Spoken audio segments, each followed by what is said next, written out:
Sobre o Palmeiras, Tironi, tem uma questão, né? O Palmeiras, ele já há um tempo, ele é marcado, o Abel especialmente, desde a volta do Abel, é marcado por ser um time que quando tem muito tempo de folga, quando treina muito, não necessariamente volta jogando bem. Na verdade, é quase sempre o contrário. Quando o Palmeiras tem tempo de folga, tem data FIFA, tem 10, 15 dias parado, volta e volta mal. Recentemente teve até um levantamento, o aproveitamento do Palmeiras depois de data FIFA não é bom. Agora não é exatamente uma data FIFA, mas o Palmeiras teve folga de 2, 3 dias, ia ter até um churrasco que acabou sendo cancelado ali por conta da morte do esquerdo, acharam que não ia ter clima e etc. Mas o Palmeiras está tentando retomar não só a parte física, mas também a parte mental, mas nem sempre responde bem de uma longa pausa. Então é uma questão, como a gente vai ver esse Palmeiras no domingo contra o Atlético Paranaense, que, aliás, deve ter que poupar, porque perdeu o jogo contra o Vasco, tá meio assim, ainda mesmo que tenha a data FIFA ali na frente, é uma questão que a gente vai ter que ver como vai estar o Atlético Paranaense. Já não tem o Fernandinho, já teve o outro Fernando que foi expulso no jogo do Brasileirão contra o Vasco. Então o Atlético Paranaense não vive o seu melhor momento, mas Palmeiras e Atlético na Baixada, normalmente, na Liga Arena agora, que é o nome, normalmente é uma questão para o Palmeiras. E soma-se a isso o fato de o Palmeiras normalmente não responder bem ao período de pausa. Então, não dá para saber. E aí a gente tem que ver no Palmeiras quais vão ser as soluções do Abel para o time, no aspecto que o Gustavo Gomes e o Zé Rafael, que estavam suspensos, eles voltam como opções agora. Mas o Gustavo Gomes não está bem. E o Zé Rafael também não está bem. E o Abel ele tem uma dificuldade de se desfazer desses jogadores que viraram líderes e referências aí do elenco do Palmeiras durante todo esse tempo. Então eu vivo essa expectativa de como ele vai lidar com a opção do Gustavo Gomes retornando e não jogando bem, porque chega uma hora que o técnico insiste, alguém que não está jogando bem, corre o risco de perder também o controle do elenco. Então, para mim, a decisão chave aí para esse fim de semana do Abel, além desse tempo parado, é o que ele vai fazer com as voltas de Zé Rafael e Gustavo Gomes. Muito bem, então teremos Corinthians e Flamengo, Botafogo e Fortaleza, Atlético Paranaense e Palmeiras, considerando aí os times que estão brigando lá em cima. Ô Trajano, eu confesso que eu estou absolutamente curioso por duas coisas. O Juca também tá. Primeiro eu quero saber o que você falou que gostaria de falar de outros temas, eu estou curioso para saber. Mas Não, queria que você até falasse parece que também eu de vou te Botafogo dar. e Fortaleza. Vou falar de Botafogo. Não, nada demais, não. Para descobrir a pólvora, não. Na verdade, são dois registros para não deixar passar batido. Porque a gente, às vezes, tem muita coisa para falar e passa batido algumas coisas que estão acontecendo no futebol. Uma delas, para mim, é surpreendente, é o Brasileiro Sub-20 que aconteceu. O Fortaleza eliminou o Flamengo na Gávea. Quer dizer, Isso. então o sucesso do Fortaleza não se dá apenas lá em cima, líder do Campeonato Brasileiro, no Sub-20. Os Fortaleza se colocou no meio ali de Cruzeiro, de Palmeiras, Atlético Paranaense, está na semifinal do Campeonato Brasileiro Sub-20. É um outro feito que vem lá do Ceará, que é o que está passando batido, porque não tem essa visibilidade toda. O outro registro é o brasileiro feminino. Aí os times paulistas estão se dando bem, porque tem semifinal que envolvem 4 times de São Paulo. E aí, Juca, é a grande chance que o Corinthians tem, né, de levar algum troféu, sabe, de ganhar um título, sabe, de comemorar, da volta olímpica. Então E não ganhar do chora Palmeiras. ganhar do Zé, Palmeiras, porque vai ser Corinthians e Palmeiras. Outro jogo é São eu Paulo e sei, mas, Ferroviária. Né? Zé, você falou do Sub-20, você sabe que no Sub-17 o Flamengo meteu 5-0 no Corinthians, né? Para você ver a diferença entre o Fortaleza e o Corinthians. O Fortaleza elimina o Flamengo no Sub-20, o Flamengo mete 5-0 no Corinthians no Sub-17. A folha de pagamento do Fortaleza é 7 milhões, a do Corinthians é mais de 20 no principal. Essas são as diferenças de Não, mas o que eu gestão. queria falar, eram só apenas esses dois registros, porque é legal a gente falar também do que está acontecendo no mundo do futebol, e às vezes a gente se esquece do brasileiro feminino, do sub-20 e tal. Em relação a Botafogo e Fortaleza, é o grande jogo que a gente está esperando, né? Toda rodada passa e tem aquele jogo que se espera mais. E nesse caso, é um jogo fundamental ali para a briga pela liderança. Fortaleza, é bom que a gente não esqueça que tem menos um jogo. Se o Fortaleza encaçar para o São Paulo e ganha do São Paulo esses 3 pontos, e ela tem um jogo a cumprir, a situação do Fortaleza fica filé mignon. Então, eu acredito no bom, porque toda vez que a gente tem expectativa de um jogo legal, o jogo não é legal. Mas esse aí eu não sei porquê, talvez pela campanha dos 2 times, né? A gente tem um jogo legal. Mas o Fortaleza tem tudo para disparar no campeonato, e aí o Palmeiras pode ganhar. Se você perguntou, pode se dar bem? Ninguém pode se dar bem. Ninguém pode se dar bem nessa rodada se o Fortaleza vencer o Botafogo. Só o Fortaleza.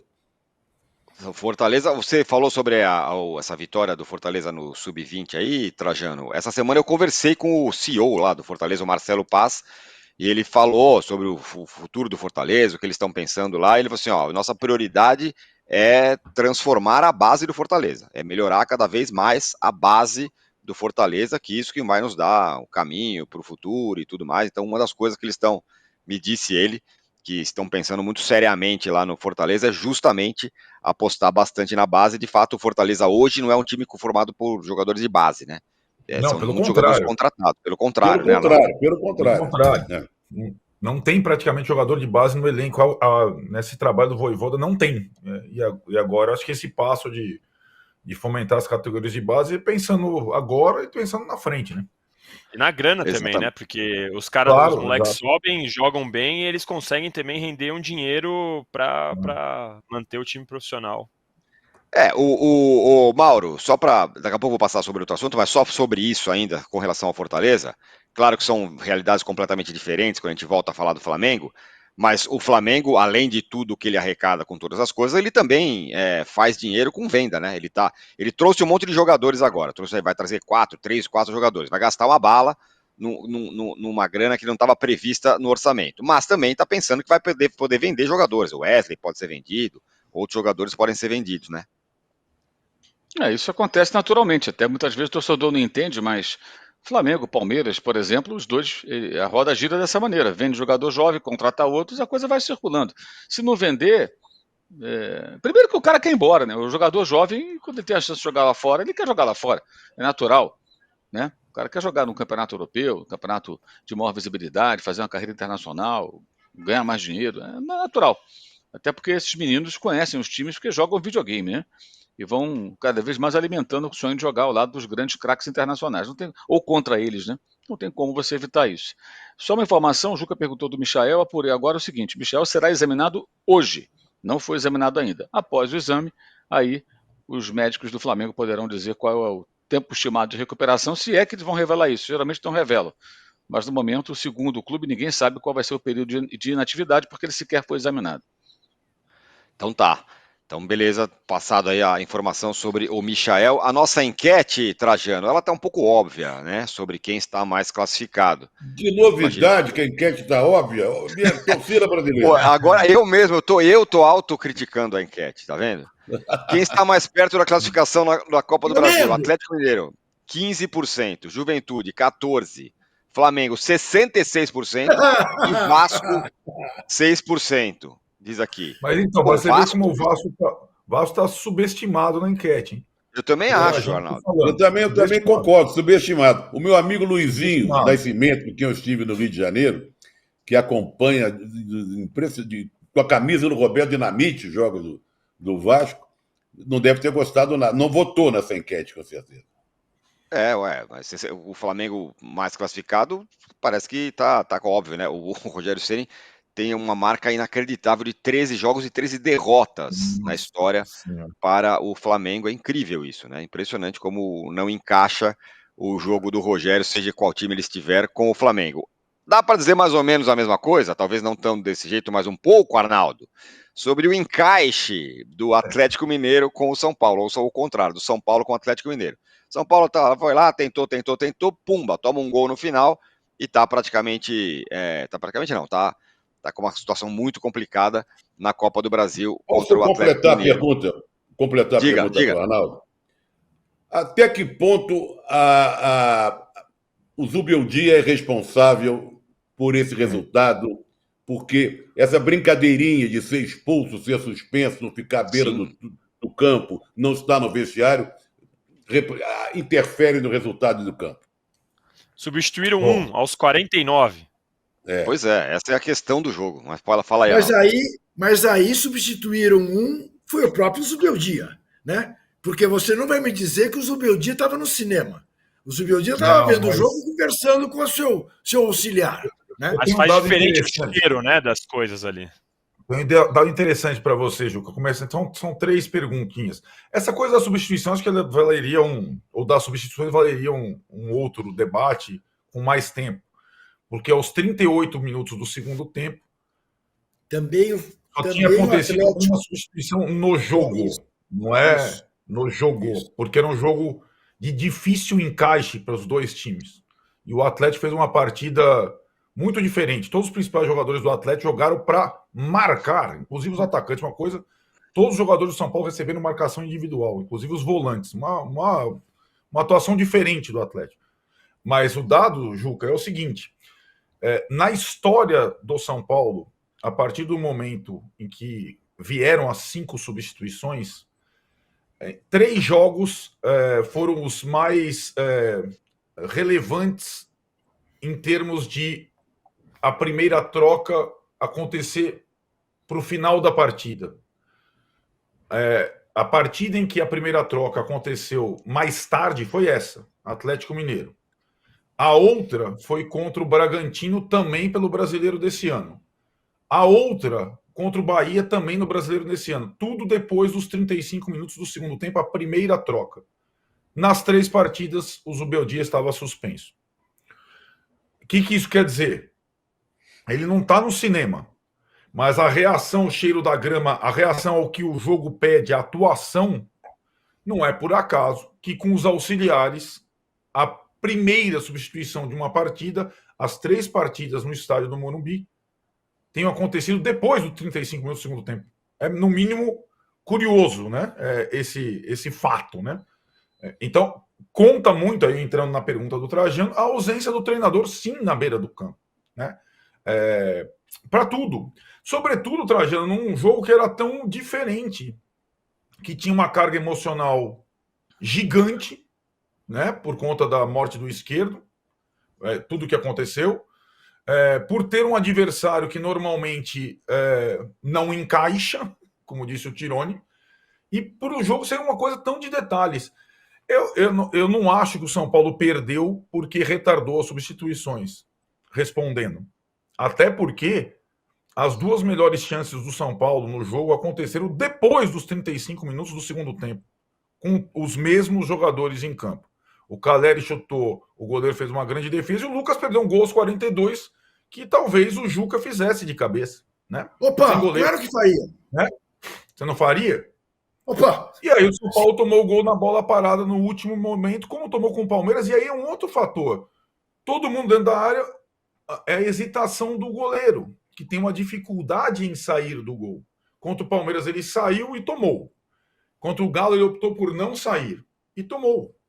Então são detalhes num jogo tão parelho que não... Agora, se o Zubeldia tivesse... Eu acho que o Zubeldia tomou uma decisão muito correta antes do jogo. Escalar o Sabino para marcar o Hulk. Deu certo. Né? Escalou um time, mas durante o jogo, se você não está na beira do campo, é diferente. Por mais que você mande o WhatsApp, fale no pontinho e tudo mais. Lembrando, isso é importante também, que essa suspensão nesse jogo foi completamente estapafúrdia. Foi aquela pós-jogo do Goiás, quando ele toma o segundo amarelo por entrar em campo na confusão, sendo que entraram em campo 150 pessoas. E só ele foi advertido. Ele está pagando pela fama que construiu. Agora, Arnaldo, só uma coisa. A favor das não substituições, sublinhando o que você disse, eu acho que tem um aspecto. Quando você está num jogo de xadrez, como eles estavam, aquele jogo de marcação, como você bem observou, de marcação individual, fazia muito tempo que eu não via tanta marcação individual no mesmo jogo. Exato. Se botar um jogador frio em campo, é perigoso. é arriscado. É isso. É arriscado. Não é fácil. Eu acho que ali, talvez, o jogador abaixo do Atlético tenha sido retirado, o Bernard. O jogador abaixo no São Paulo, o Luciano, não foi retirado. Só que o Milito, ele não arriscou, ele fez uma disposição, mais uma defensiva, quando ele tira o Bernard, né? E os auxiliares do Zubeldia não souberam ali agir, digamos, para tirar o Luciano do jogo, que não vinha bem. Enfim, o fato é o que o Tironi falou. O São Paulo acho que pegou o pior adversário. O São Paulo nunca ganhou do Hulk. O São Paulo nunca ganhou do Hulk. Desde 2020 o São Paulo não ganha do Atlético. Lá na época do Fernando Diniz não tinha o Hulk. Né? Então é uma situação curiosa. Não é os 13 jogos do Rogério Ceni com o Flamengo. Mas é um adversário que o São Paulo tem muita dificuldade de jogar. Né? Então eu acho que o São Paulo agora meio que cai na real. Ele estava na frente tripla mais ou menos como o Flamengo. Nas duas Copas com chance. No Brasileiro próximo do Flamengo, mas você vai ver, vai ser difícil o jogo do Fluminense no domingo, lá no Maracanã. São Paulo, Fluminense reagindo com a semana inteira para se preparar, e o São Paulo é aquilo, ainda não acabou a situação, parece que é muito fácil. 5 jogadores do São Paulo estavam no Uruguai no enterro do esquerdo, né? Não é o que aconteceu com o São Paulo não é uma coisa tranquila, né? Então, em termos emocionais também. E aí, a última comparação com o Flamengo. A janela do São Paulo é uma brincadeira. E vão reclamar das trocas do Zubeldia. O Zubeldia entrou no São Paulo. Ele perdeu 3 jogadores. Pablo e Alisson para o resto do ano, machucados. Diego Costa vendido. Ele ganhou 2. Juan, zagueiro, e o menino Marcos Antônio. São Paulo não tem lateral esquerdo reserva e volante reserva. Vão reclamar da troca do Zubeldia. A direção do São Paulo nessa janela. Se está sendo responsável, pode até ser. Não é o que me consta. A dívida do São Paulo continua aumentando, tal, não sei o que lá. O Flamengo estourou o orçamento por necessidade. O Corinthians eu não vou nem comparar, né? Porque contratou 19. Agora, não contratar um lateral esquerdo e um volante para tapar buracos. Porque ele perdeu, na verdade, ele perdeu 4, né? Porque o Patrick, menino lá, o jogo do Palmeiras, quebrou a clavícula. São 4 e ganhou 2. Então, deixa o Zubeldia, desde que ele não seja mais suspenso, trabalhar, porque, olha. Não, mas o Arnaldo, ele para trabalhar tem que evitar ser suspenso. Aí não é o problema da não é o problema da substituição aos 49. É o problema de ele não estar à beira do campo nem no vestiário. Né? Concordo plenamente. Aí eu concordo plenamente. Ele vai ser julgado segunda-feira, viu, Trajano? Só falta essa lá atrás. Contra o Atlético Paranaense. Aí sabe, vai para lá. Ô Danilo, bom, teve essa questão, queria ouvir você e o Mauro e o Juca sobre também essa questão do esquerdo, né? O jogador morreu, enfim, os jogadores do São Paulo foram pro enterro, tal. Não é uma situação exatamente comum, né? Normal. Em relação a esse episódio dramático, tristíssimo, eu tenho uma pergunta que ninguém ainda respondeu, embora eu imagine qual seja a resposta. Usou-se o desfibrilador tão logo constatou-se ali no gramado que ele estava na situação em que estava? Tem um matéria do áudio que não. Exatamente. Matéria do áudio que não. Exato. E ninguém responde. Por que não? Por que não? Se desde a morte do Serginho, 20 anos atrás, no mesmo Morumbi, estabeleceu-se isso como regra do uso do desfibrilador. Deixaram para usar mais tarde? Essa pergunta precisa de uma resposta. Eu concordo, a olho nu, que o atendimento foi ligeiro, que a ambulância chegou rápido, que os médicos chegaram ali, que o Lucas Moura rezou segurando os pés dele, mas e o desfibrilador? Não é possível. Não é possível que ninguém responda. Essa é uma questão. A frase muito ouvida ali nessas conversas todas não adianta o atendimento ser rápido se não for o correto, se não for Claro. Mas diga lá, Danilo, queria ouvir o Mauro também. Não, essa questão do esquerdo, ela atrapalha, prejudica, né, nessa questão do ambiente, não tem a menor dúvida, né? O Pumita Rodrigues, ontem, no jogo do Vasco, ele fez gol e saiu chorando quase para dedicar o gol pro esquerdo. E ele tá no Vasco, ele jogou com o esquerdo no Nacional, mas não estava vendo ali a cena, não estava dentro de campo. Então você imagina como fica os jogadores, os São Paulinos que estavam no Morumbi, presenciaram a cena, os caras que estavam pensando que depois iam pegar o voo lá para representar o São Paulo no velório. Então não tem a menor dúvida que isso prejudica, mas aí, Tirone, essa questão de você não conseguir adiantar o jogo, você não consegue mudar, é mais um reflexo do que a gente tem do calendário, não tem uma margem de erro aqui. Entra no Arlete Então, 5G. não tem nada, não tem, se Entra você não consegue pensar, vamos mudar para quarta-feira agora, não, tem data FIFA, então vamos mudar para outra, não pode porque aí já vai ser a semifinal. Não tem uma margem, não tem uma área de escape no calendário brasileiro, né? Então a gente vai ver atrocidades como essa, os caras que perderam um companheiro dentro de campo jogando no mesmo estádio 2, 3 dias depois. Assim como a gente teve a discussão sobre a enchente que aconteceu em Porto Alegre lá atrás, como estava prejudicando, e a gente não tinha nenhum momento. No Campeonato Uruguaio foi o oposto, o campeonato parou com a morte do esquerdo. Teve jogos adiados. Aqui a gente não tem essa margem, então assim, essa discussão a gente já tem toda hora, né, do calendário, não tem muito o que fazer, e isso obviamente afetou. Casagrande ficou indignado, né, Danilo, com o fato de ter acontecido o jogo, quer dizer, alguém entre nós aqui, né, que já viveu dentro de campo a vida inteira, dizendo que é uma desumanidade absolutamente inaceitável, né? Mauro, queria te ouvir sobre essa questão toda envolvendo o esquerdo, que lamentavelmente faleceu.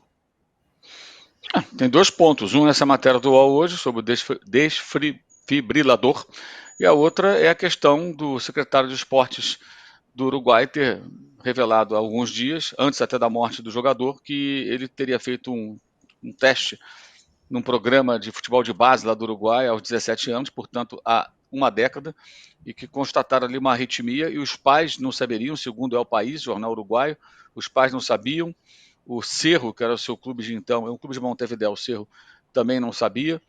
Será que o esquerdo sabia desse resultado? Acho que merece aí, lá dos uruguaios, uma investigação mais detalhada, porque há sinais de que de alguma forma talvez isso pudesse ser evitado. E a questão do desfibrilador é grave, né?